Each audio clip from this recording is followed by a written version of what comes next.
I would like to thank Ashton Lewis for sending me this story coming out of Texas. Of course, it's coming out of Texas.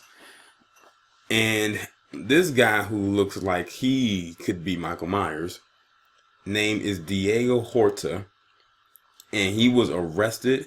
And when he was arrested, he had a rifle and ammo near a high school. I'm telling you, it's happening more and more every day. People ask me, why do I call it a trend when it's something that's been happening? I call it a trend because even though it has been happening, it was usually always spaced out between months or maybe once or twice per year, but it's usually spaced out. But this time it's happening more often. I don't think there's a day that has gone by since what happened in Florida where we are not hearing these stories pop up one behind the other. Now it makes you wonder, how many of these stories have gone, I guess you can say, as a fly-by-night story as far as the mainstream media goes, because they'll treat it as an isolated incident and only report it on a local level, but never on a national level unless something actually occurs.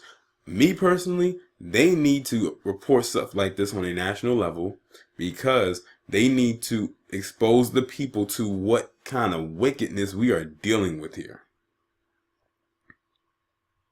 Let me go ahead and read this article. A Dallas area teenager is being held on a $1 million bond after a police officer encountered him sitting inside his car of a high school sporting event with a rifle and 100 rounds of ammunition. Oh, I'm telling you, this guy was prepared to pop the fuck off. Rowlett police arrested 17-year-old Diego Horta on Tuesday night on drug and weapons charges. Officer Cruz Hernandez, a spokesman for the department about 20 miles northeast of Dallas, said the officer approached the teen while patrolling near Rowlett High School in the city's community center as two sporting events were wrapping up. Hernandez says the officer saw the semi-automatic rifle on the seat and took Horta into custody. Police also found drugs, an illegal club, and about 100 rounds of ammunition in his car. Court records did not show attorney information for Horta. That's probably because he can't afford one, so they're going to give him a court-appointed attorney.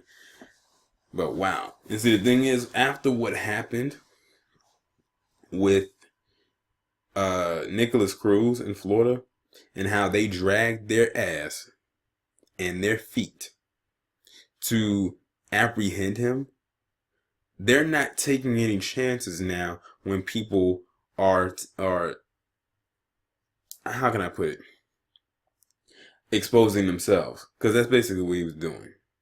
Now what I've noticed is that when I talk about the white males who are doing this, they go even further as far as walking to school. I just recently did a video where this guy walked to the school with this rifle and basically said he was of no threat. I did the video about the white kid who posted up on Snapchat, said he was going to get everybody holding up that rifle, and they didn't do anything about that. But when it comes to people like him, now his name is Diego Horta.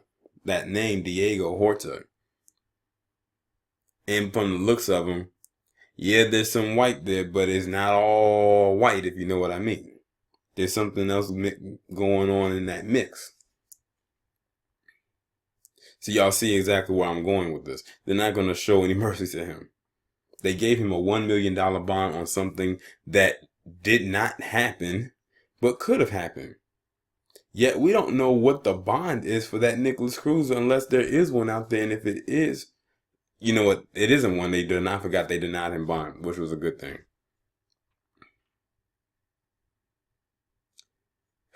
But anyway, it's going to continue. I'm finding that I'm talking more about this now than the heroin plague. It's like now I found another hobby to speak on. Y'all let me know what you think down in the comments.